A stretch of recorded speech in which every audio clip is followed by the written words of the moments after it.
Selamat pagi saudara-saudari yang dikasihi Kristus. Mari kita mengawali hari baru dengan mendengarkan firman Tuhan yang diambil dari Injil Matius bab 12 ayat 38 sampai dengan 42. Tuhan bersamamu. Inilah Injil suci menurut Santo Matius.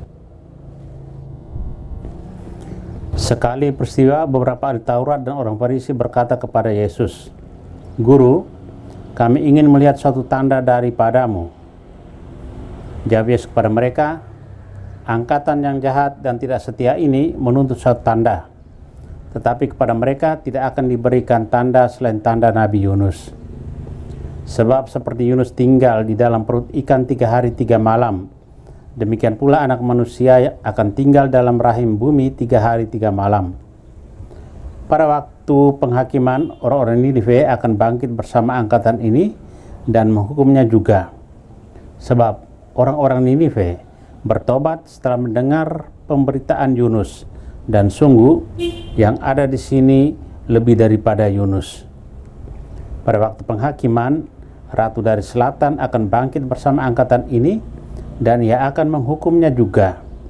Sebab ratu itu datang dari ujung bumi untuk mendengar hikmat Salomo, dan sungguh yang ada di sini lebih daripada Salomo." Demikianlah sabda Tuhan. Saudara-saudara yang dikasihi Kristus, tema yang akan kita renungkan pada hari ini, Mesias politis. Yesus diminta beberapa ahli Taurat dan orang Farisi untuk memperlihatkan suatu tanda kepada mereka agar mereka percaya. Saat itu Yesus tidak memberikan tanda yang baru selain mengingatkan mereka kembali akan kisah Nabi Yunus dan juga hikmat Salomo. Dengan mengangkat kembali kisah kedua tokoh ini, Yesus mau mengatakan bahwa para ahli Taurat dan orang Farisi yang mengerti kitab suci ini seharusnya sudah tahu siapa Yesus yang berhadapan dengan mereka saat ini. Namun, hati mereka tetap degil, tidak mau terbuka untuk menafsir kitab Taurat secara baru dalam terang warta keselamatan Yesus. Bahwa apa yang terjadi dengan Nabi Yunus dan umat Ninive adalah gambaran tentang Yesus dan sikap umat Yahudi saat ini. Seperti Nabi Yunus, Yesus sedang berhadapan dengan umat Allah yang degil hatinya. Yesus membaca motivasi mereka sehingga dia mengecam mereka sebagai generasi yang jahat dan tidak setia. Kepada mereka, dia hanya memberikan tanda Nabi Yunus, mengacu pada kematian dan kebangkitan Kristus. Inilah tanda tertinggi yang membuktikan bahwa dia adalah Mesias yang membedakan manusia dari dosa, bukan Mesias politis seperti yang diharapkan bangsa Yahudi.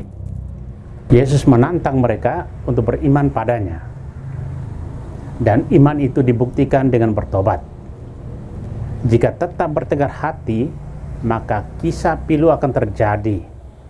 Orang Ninive, penjahat yang bertobat, dan ratu dari selatan belajar kebijaksanaan pada Salomo akan turut menghukum mereka.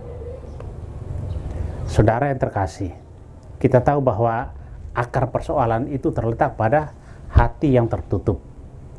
Ketertutupan hati mereka membutakan mata iman mereka untuk melihat tanda-tanda yang dilakukan oleh Yesus. Dengan kisah ini, kita dapat belajar bahwa bila hati kita tertutup, maka kehadiran Tuhan dan kebaikan orang lain tidak bisa kita lihat. Kita hendaknya semakin terbuka pada nilai-nilai ajarannya. Janganlah kepercayaan dan iman kita kepada Dia diukur dari tanda-tanda ajaib atau spektakuler secara indrawi belaka, melainkan karena hati kita yang baik dan tulus, yang selalu terbuka untuk menerima kehadirannya sebagai tanda dari Allah Bapa. Yesus adalah tanda yang sudah hadir untuk keselamatan kita. Semoga demikian. Amin. Marilah kita berdoa. Tuhan, pagi ini kembali kami naikkan syukur dan permohonan. Terima kasih sudah menjaga kami saat tidur maupun bangun. Terima kasih untuk udara sejuk dan segar pagi ini. Bukalah mata hati kami di awal hari ini. Mampukan kami memandang kemurahan dan karya-Mu, serta memuji dan memuliakan-Mu melalui pekerjaan dan pelayanan kami hari ini. Bimbinglah kami selalu untuk menyadari kesalahan kami dan bertobat, sehingga kami sungguh rendah hati, mau membuka hati dan siap menerima rahmat-Mu yang akan tinggal dalam hati kami. Kristus terang dunia, berkatilah keluarga-keluarga kami, jadikanlah kami alat kasih-Mu dan pantaskanlah kami menjadi hamba-Mu yang setia. Amin. Tuhan bersamamu. Semoga kita sekalian, orang-orang yang terkasih dan doakan, seluruh aktivitas kita hari ini dilindungi, dibimbing, dan diberkati oleh Allah yang Maha Kuasa, Bapa dan Putra dan Roh Kudus. Amin.